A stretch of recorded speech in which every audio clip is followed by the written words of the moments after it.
Hello friends, मेरा नाम प्रसन्न जंगम है। मैं एक क्रिश्चियन अपॉलजिस्ट हूँ। क्रिश्चियन कंटेंट वीडियोस में आप सभी का स्वागत है। आज मैं एक इंपॉर्टेंट टॉपिक के बारे में बात करने वाला हूँ और आज का टॉपिक का नाम है, क्या हर एक कलीसिया का नाम मसीह की कलीसिया का नाम लिटरली होना चाहिए। इस सवाल का जवाब देने वाला हूँ और इस टॉपिक के बारे में बात करने वाला हूँ। और सिंपल आंसर इसका है कि नो, हर एक चर्च का चर्च ऑफ क्राइस्ट कहकर लिटरली नाम होने की जरूरी बिल्कुल भी नहीं है बाइबल के अनुसार। आप में से कुछ लोग सुने ही होंगे कि हर रोमियो की लिखित पत्री 16:16 में ऐसा लिखा है कि मसीह की कलीसियाओं कहकर इन शब्दों का इस्तेमाल किया गया। मतलब हर एक चर्च जो भी होता है उसका नाम चर्च ऑफ क्राइस्ट होना चाहिए लिटरली कहकर कुछ लोग आर्ग्यू भी करने वाले होते हैं। तो जैसे कि वो वर्स कोट किया गया है, वही आंसर है। उस वर्स में रोमन 16:16 में ये नहीं लिखा गया है कि हर एक चर्च जो होता है उसका नाम चर्च ऑफ क्राइस्ट ही होना चाहिए कहकर उस वर्स में नहीं लिखा गया। और पूरी बाइबल में एक ही वर्स ऐसा लिखा गया है जिसमें चर्चेस ऑफ क्राइस्ट मसीह की कलीसियाओं कहकर शब्दों का इस्तेमाल किया गया है। और ये चर्च ऑफ क्राइस्ट का नेमिंग ऑफ चर्चेस का जो डॉक्ट्रिन है और कॉन्सेप्ट है, ये एक आर्गुमेंट है। और ये जो आर्गुमेंट है, ये एक आर्गुमेंट फ्रॉम एम्बिग्विटी है, और या फिर एक क्लैरिटी के साथ एक भी वचन नहीं है इस कॉन्सेप्ट को सपोर्ट करने वाला पूरी एंटायर बाइबल में, और इसलिए ये सच नहीं है। और जैसे कि हम लोग पढ़ेंगे वो एक जनरल क्लासिफिकेशन है, general classification of things. For example, एक स्टेट में या फिर कंट्री में इंजीनियरिंग कॉलेज से एक जियो आ गया है एग्जाम के टाइम में। हर एक इंजीनियरिंग कॉलेज को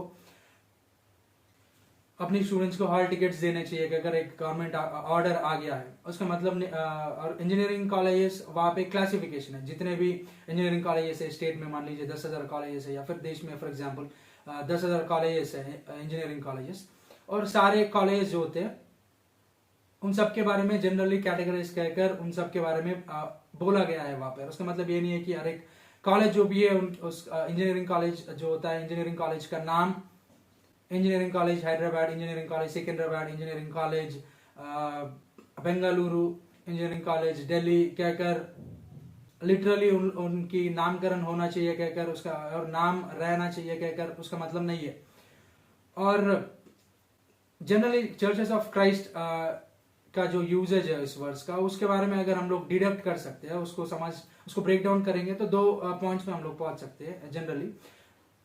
पहला पॉइंट है चर्चेस ऑफ क्राइस्ट मतलब general classification. Churches of Christ मतलब वो कलीसियाएं जो क्राइस्ट को बिलोंग करते हैं, और जनरल क्लासिफिकेशन है वो और ग्रामर की चीज है। और पॉल ने जनरल क्लासिफिकेशन इसलिए वहां पे यूज किया है, जनरल क्लासिफिकेशन वहां पे इसलिए किया है कि हर एक चर्च का अगर नाम लिखेंगे तो शायद 10 नए किताबें लिखने ही होंगे उनके लिए। शायद उतने चर्चेस ऑलरेडी उस टाइम तक हुए होंगे और बहुत सारे चर्चेस होंगे, उसके लिए शायद सिर्फ चर्चेस को नेम करने के लिए टेंस ऑफ चैप्टर्स या फिर बहुत सारे चैप्टर्स सिर्फ नामों का ही लिस्टिंग करने के लिए यूज ना करे उसके लिए उसने जनरली क्लासिफाई कर दिया उस चीज को। और दूसरी चीज है जो आर्गुमेंट है, उसको हम लोग एक सेकंड के लिए ऐसा मान लेंगे कि, और दूसरी वेटलेस कंक्लूजन है, वो है हर एक चर्च को चर्च ऑफ क्राइस्ट कहकर नेम करना चाहिए कहकर वो एक और पॉइंट है। और दूसरा पॉइंट पहली पॉइंट से वेटलेस इसलिए है क्योंकि चर्च जो है या फिर मसीह की शरीर जो है, मसीह का देह जो है और बॉडी ऑफ क्राइस्ट जो है वो चर्च है। और चर्च को रेफर करते हुए सिर्फ रोमन 16:16 ही नहीं लिखा गया है, और चर्चेस ऑफ क्राइस्ट को मेंशन करते हुए सिर्फ एक वचन बात करता है बाइबल में, और चर्चेस ऑफ क्राइस्ट के बारे में लिखा गया है, पर चर्च ऑफ क्राइस्ट लिटरली पूरे एंटायर बाइबल में लिखा नहीं गया है। और चर्चेस को मेंशन करते हुए चर्चेस ऑफ क्राइस्ट से ज्यादा बार बाइबल में दूसरे भी उस चीज को रेफर करते हुए दूसरे भी शब्दों का प्रयोग किया गया है बाइबल में। जैसे कि चर्च ऑफ गॉड है एक्ट्स 20:28 में, पहली कुरिन्ती 1-2-10-32-11-22 और पहले तिमोथी 3:5 में। और चर्च के बारे में हाउस ऑफ गॉड लिखा गया है, church of the living God लिखा गया है, और चर्चेस ऑफ गॉड भी अलग से लिखे गए हैं बाइबल में। Churches of the first born भी लिखा गया है बाइबल में। तो हम लोग ये चर्च ऑफ क्राइस्ट नेम हर एक चर्च को लिटरली होना चाहिए कहकर आर्ग्यू करने वालों को हम लोग पूछेंगे तो ब्रदर चर्चेस ऑफ क्राइस्ट के बारे में जो आर्गुमेंट है आपका वीक है, और जिस लॉजिक से आप इस चीज को अप्रोच किए हैं उसी लॉजिक के साथ अगर हम लोग अप्रोच करेंगे तो चर्चेस ऑफ क्राइस्ट चर्च को रेफर करते हुए सिर्फ एक ही बार बात किया गया है, और इससे आपने एक आर्ग्यूमेंट क्रिएट कर दिए है। और चर्च ऑफ गॉड जो है 5 बार लिखा गया है, और रोमन 16:16 में चर्चेस ऑफ क्राइस्ट जो है उसको जब मेंशन किया गया है वहां पे सिर्फ वो एक जनरल सैल्यूटेशन है, वो ग्रीटिंग वाली वचन है। और एक्ट्स 20 प्रेरितों के कार्य 20:28 में हम लोग देखेंगे तो वहां पे परमेश्वर ने अपनी खुद की लहू दे के कमाया हुआ कलीसिया कहकर लिखा हुआ रहेगा। और चर्च वो चीज है, और बिलीवर्स, बॉडी ऑफ बिलीवर्स वो चीज है, परमेश्वर की लहू से रिडीम किया गए लोग है, किया गए हुए लोग है, और मसीह की लहू से उदाहरण पाए हुए लोग है। और उसके बारे में एक वीडियो बनाऊंगा मैं अलग से। और इसमें और चर्च ऑफ क्राइस्ट के बारे में अगर वही नेमिंग की कॉन्सेप्ट यूज करना है, वैसे उसी लॉजिक को यूज करना है, वो भी वेटलेस लॉजिक पर भी उस चीज को उस लॉजिक के अनुसार भी हम लोग आर्ग्यू करेंगे तो क्या अगर हम पूछेंगे तो ऑब्वियसली वो लोग उसे नकारेंगे, उसे मानेंगे नहीं चर्च ऑफ क्राइस्ट ही नाम होना चाहिए। अगर क्यों पूछेंगे तो चर्चेस ऑफ क्राइस्ट कहकर रोमन 16 में लिखा है कहकर लोग बोलेंगे शायद। और उसी लॉजिक के अनुसार फिर एक्ट्स 20:28 में और भी गाढ़ापन के साथ और भी जो चर्च होता है असल ऑलमोस्ट उसका थियोलॉजी उस वर्स में लिखा गया है, और चर्च ऑफ क्राइस्ट से ज्यादा चर्चेस ऑफ क्राइस्ट से ज्यादा चर्च ऑफ गॉड का इस्तेमाल किया गया है बाइबल में। और उस लॉजिक के अनुसार चर्च ऑफ गॉड हर एक चर्च का नाम होना चाहिए आप ही के लॉजिक के अनुसार, तो लोग मानने के लिए तैयार नहीं होते हैं। और उसका मतलब ये नहीं है कि चर्च ऑफ गॉड भी हर एक चर्च का नई नेम होना चाहिए, ऐसा भी नहीं है, वो भी जनरल क्लासिफिकेशन है।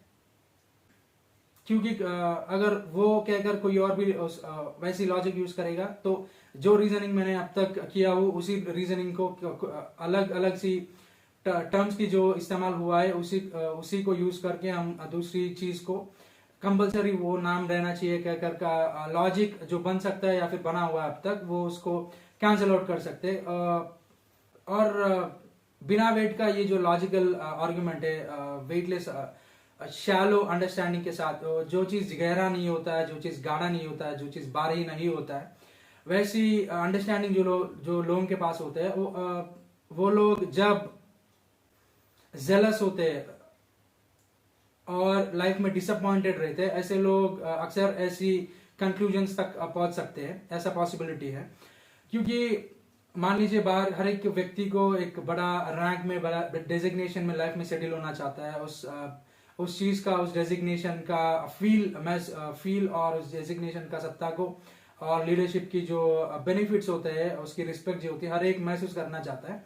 जैसे कि मान लीजिए हाई रैंकिंग डेजिग्नेशन से देश में हर एक चाहता है कि हर एक कम्पीट करता है उसके बारे में, या फिर बहुत लोग कम्पीट करते हैं उस चीज के बारे में और पा नहीं सकते क्योंकि वो लिमिटेड रोल्स होते हैं, लिमिटेड पोजीशंस होते हैं, तो लोग कंटेंट रहते हैं क्योंकि हम लोग टॉप मार्क ला नहीं पाए कहकर। और चर्चेस ऐसे है वचन की एक्सप्लेनेशन करने की जो ताकत ऐसी है, जो ताकत है उसकी जो रिस्पेक्ट है पूरी दुनिया भर में।